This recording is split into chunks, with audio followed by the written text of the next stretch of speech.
Hey, it's your boy Gpac. It's all right. Please don't forget to hit that like, share, and subscribe button, good people. Okay, tonight we have Mr. Cuban Links. You know, he's a former member of the Terror Squad, you know, down with Fat Joe and Big Pun and the guys. So he said Fat Joe never wrote none of his rhymes. Big Pun wrote 85% of the Don Cartagena album.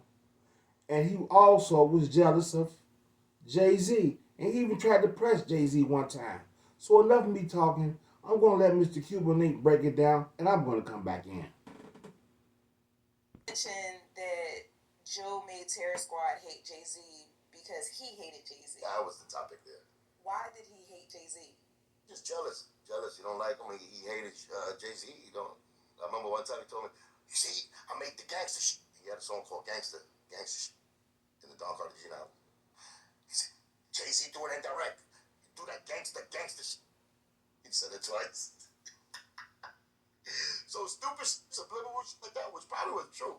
It was funny. Like, what was it? I'm on that gangster shit. Like, he said it twice. And the name is Gangster. And then he had Jay-Z had a cut where he's using Flojo in there. He cutting the Flojo in one of his records. And he was like, yo, he used that he had that in his head, like he was eyeing it. Like he believed Jay-Z was a fake him. Like Jay-Z's trying to be him. What you mean? Like Jay was only rapping it, but he was actually living it? Trying to be Fat Joe. Like he was the nigga who really did it in life. Like he lived that drug dealer life, that gangster, and Jay-Z was fake, trying to be like him. And I seen him put the pressure on. I seen him press Jay-Z. I'm not talking about the one he chased. He chased him on the couch. I'm not talking about that. So, we was at the Carbons. We was at Carbon before the actual Carbon fight happened between Terror Squad and Rockefeller. Listen. It was a day when we was there, and it was just me and Joe. Was it Carbons or was it the Tunnel? I think it was Carbon, because Joe was more comfortable in Carbons. And it was me, Joe. And that's just us two. And I see, we see Jay-Z. He's there. Got his chain on. And Jay's just chilling, right? He's over there talking. He got like 5 people with him. And it's me and Joe. And this dude, Joe, just goes into his supposedly the gangster, which I think it was, I couldn't solidify it was his gangster. At that time, he had a little gangster. You know what I'm saying? He wanted to. He did gangster shit. But I don't lie. I'm gonna try to lie on him. Even when he acts, when he does some fake shit, I'm gonna call him out. When he does some real shit, I call him out, and I say, it's not like him. He'll just invent whack shit to say on people. Me, I split it down the middle. But even in this one, I'm saying I thought it was gangster. It was just me and him and Carbons, a club. We was standing by there. Jay-Z was over there with like 5 guys. He was playing with the wall. He was by the wall like this. Joe goes by it's me. We right here. He walks and he stands by the column. The column is there. Jay-Z is over there. I'm over here standing like this, chilling.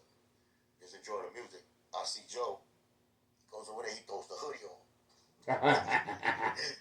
He had the hoodie on. He throws it on the hoodie. He stands with one like this. You know what I'm saying? With one. And he's there like that. He's looking.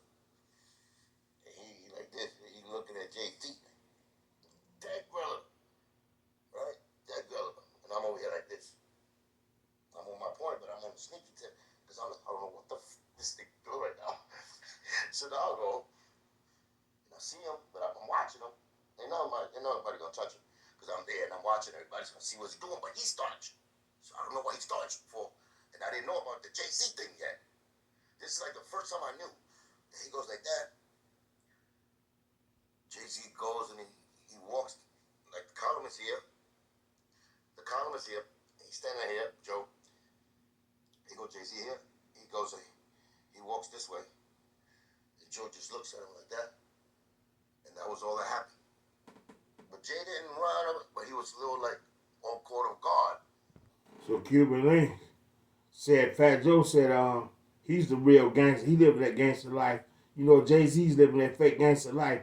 Even Faison Love said Jay-Z wasn't living like that. You know, he was eating a bag of chips, just watching people like that. Because, you know, if you in the streets and you hustling to get money, ain't no hustler that ain't never got beat out no money, never went to jail, never got sold no fake you dig. You know what I'm talking about? Y'all, you guys from the street, you know what I'm talking about. So here's the other part where Cuban Link said Fat Joe never wrote a rhyme in his life. Big Pun did it all.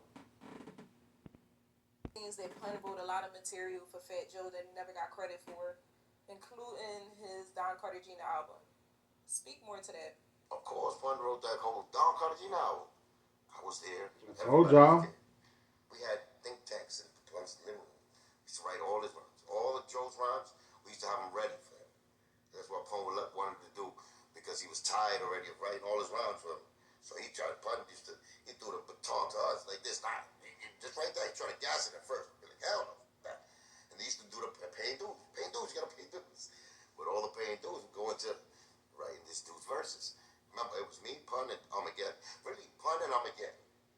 Let me put it like that. The main writers. I wrote little things here and there. I gave him like metaphors, some hooks, some one-liners, some metaphors, like sprinkles. Pun wrote like at least 80% of his stuff. Armageddon will write the other 15, and Joe will probably write 5. Just like he said, 95% of his rhymes are lies. When he said that, yeah. So same percentage with him as far as him writing anything. But he's a good mimicker. He knows how to, we had to tell him what to do. He used to be in the booth and we used to direct him with the stick like a maestro. Like, don't do it like that, race. No, not like that, like this. Do your delivery better. These are things that if he would have gave Pun his credit, if he would have gave Armageddon his credits, like, ghostwriters, where they could get compensated for their work, I wouldn't even say things like this. Is it that dude never even gave the respect to my brother after he passed away to give him money? So that's why he got to be told like this. You know what I'm saying? Because he's a fresh face. You don't do that. Like the avenue we came from, Joe came from, that's a disrespect if you use any ghostwriters. We come from the real MC. Quilt. You gotta give him credit. Listen, if you don't give him credit, give him his money. I'm not talking about they don't give him. That's easy to say. Pay the man for his for his work. Pay any artist that helped you. Is what I'm saying. You know what I'm saying? Don't take advantage of anybody like that. You're not supposed to. You know better. You're a business exec. You're up there with the white collars of this game, and what are you doing? You know about business. If I do something for you, it's a business. There's such things called ghostwriters. And some ghostwriters, you could put a clause in it, do not blow up the spot. Because then, whatever penalty you got. But you didn't even do that. You know what I'm saying? You didn't do that. So you heard Mr. Cuban Link said they all sat down, they had think tanks. So they taught Fat Joe how to be a rapper, how to say it, how to come in at the right time. He said he didn't pay none of them nothing, man. That's a shame. Every artist go through this. It just happens time and time again. And that's all we hear. So there you have it. That's your boy Gpac and Chirac. Please don't forget to hit that like, share, and subscribe button. Fat Joe, you ought to be ashamed of yourself.